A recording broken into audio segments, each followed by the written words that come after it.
Boa noite pessoal.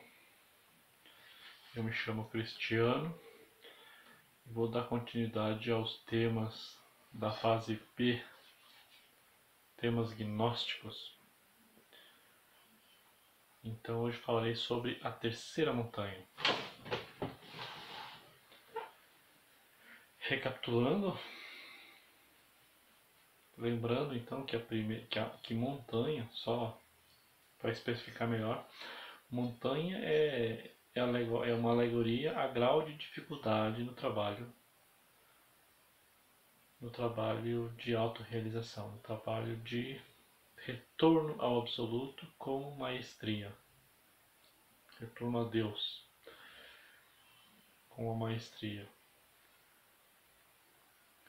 E a primeira montanha é a criação então dos corpos solares e o erguer das Kundalini, do fogo sagrado, nesses corpos solares. Então, na primeira montanha a gente cria os corpos solares: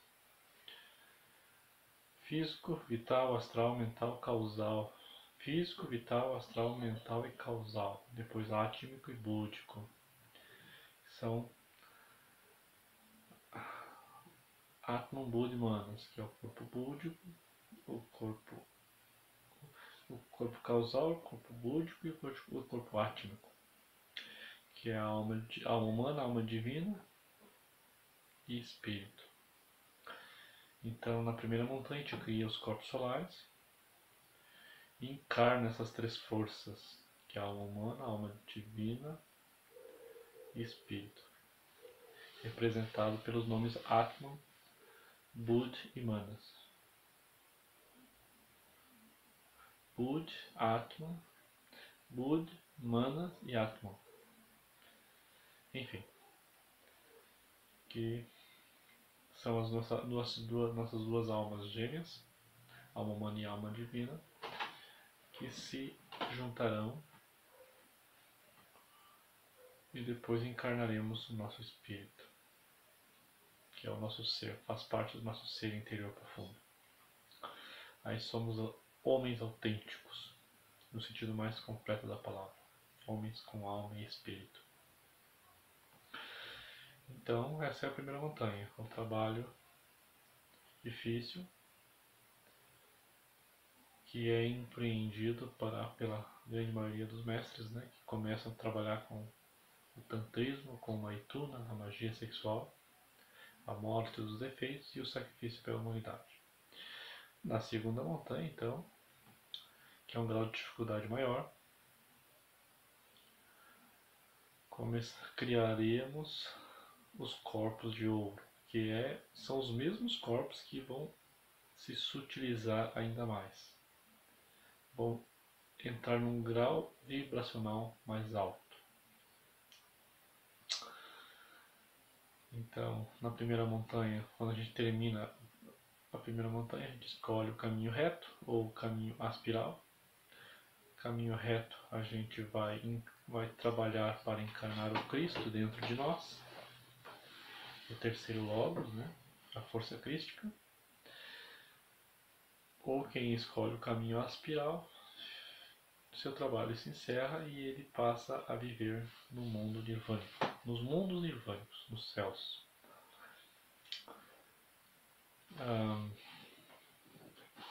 Então, para aquele que escolhe o caminho reto, que quer conquistar o absoluto em vida,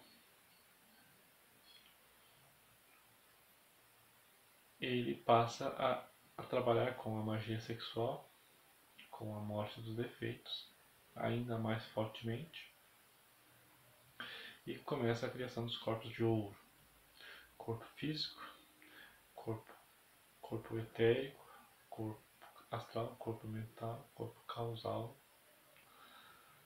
de ouros, né? E aí, depois disso, ele vai encarnar o Cristo íntimo. Ao Cristo íntimo, ao entrar no ser humano, ele vai trabalhar os famosos eus causa, que é a causa dos nossos defeitos. a semente que dá início ao desenvolvimento do nosso ego. Então, é um trabalho superior.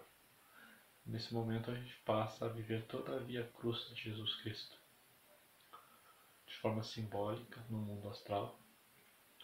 E no mundo físico também sofre muito, porque teremos que arrepender-nos de ter criado os nossos defeitos, arrepender-nos de termos defeitos, e enxergaremos defeitos, encontraremos defeitos que nem imaginamos que possuímos, defeitos de existências anteriores, defeitos que estão muito bem escondidos em rincões do nosso país psicológico e que hoje praticamente não se manifestam de forma direta. Defeitos assassinos, defeitos de prostituição, de pedofilia,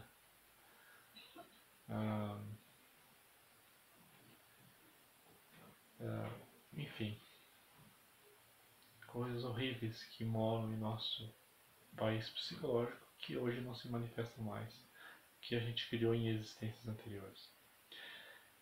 Então a gente sofre muito porque, ao percebermos que temos esses defeitos escondidos, a essência, a consciência, sente muito remorso e sofre com isso. Mas é necessário que exista esse sofrimento para que haja o arrependimento e esses defeitos morram, para que a nossa Mãe Divina possa eliminá-los e o Cristo íntimo também, com o seu poder. Mas, após o término da segunda montanha, a gente entra na terceira montanha. Porque quando a gente termina a primeira montanha, a gente encarna o Cristo íntimo. E o Cristo íntimo ele tem ligação com as três forças, que é Pai, Filho e Espírito Santo. A gente passa a expressar essas três forças dentro de nós. E na terceira montanha nós temos que eliminar, ou melhor dizendo, não eliminar, fusionar essas três forças, Pai, Filho e Espírito Santo, em uma única entidade dentro de nós mesmos.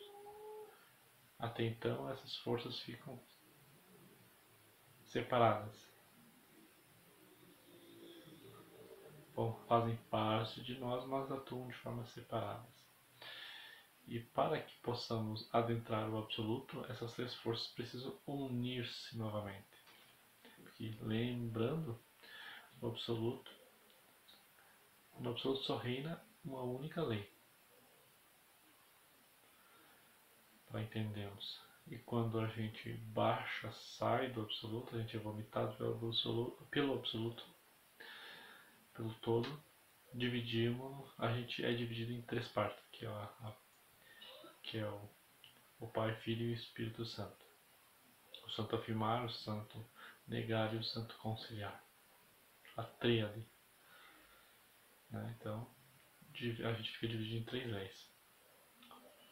E quando culminamos a segunda montanha, essas três leis passam a atuar no nosso corpo, na nossa mente e nas nossas vontades. Mas são três leis que ainda não se unificaram.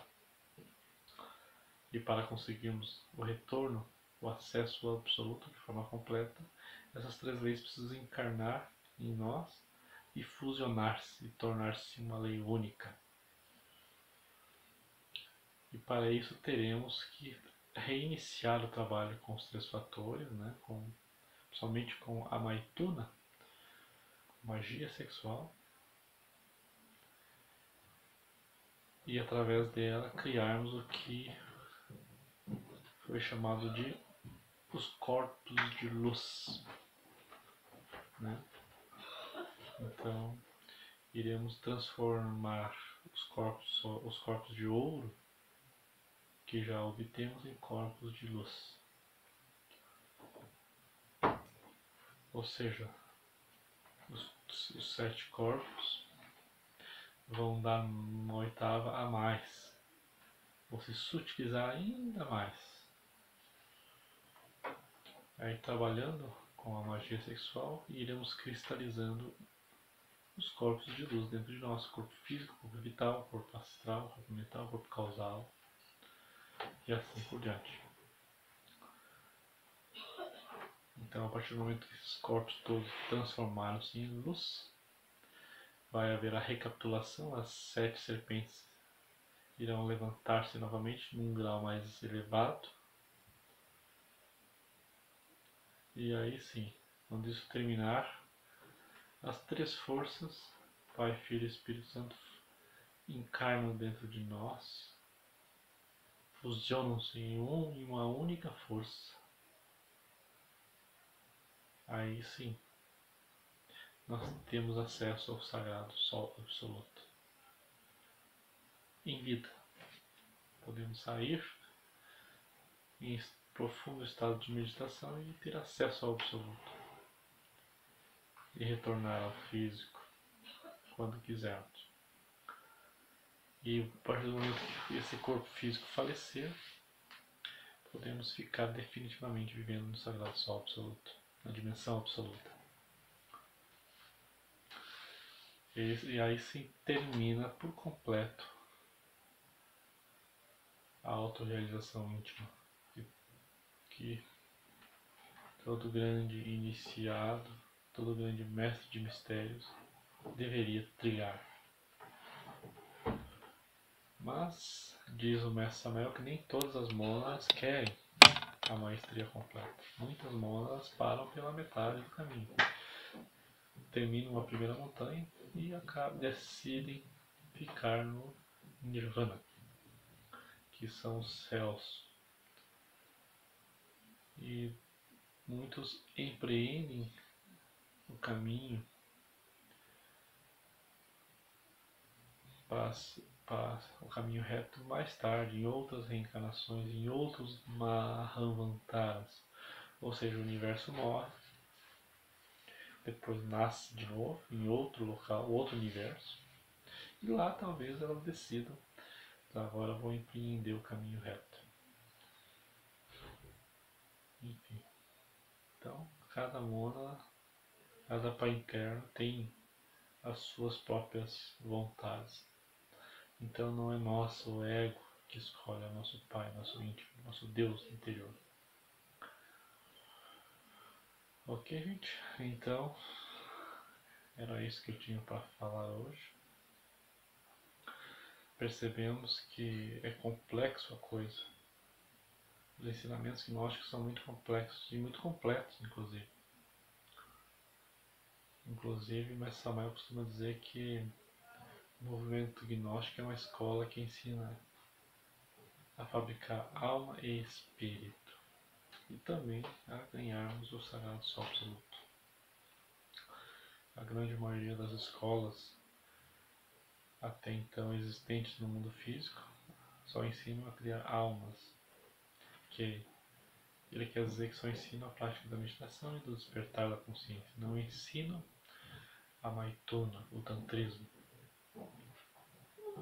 que não ensinam a trabalhar com fogo sagrado. Então é isso. Uma boa noite a todos. Paz inverenciável.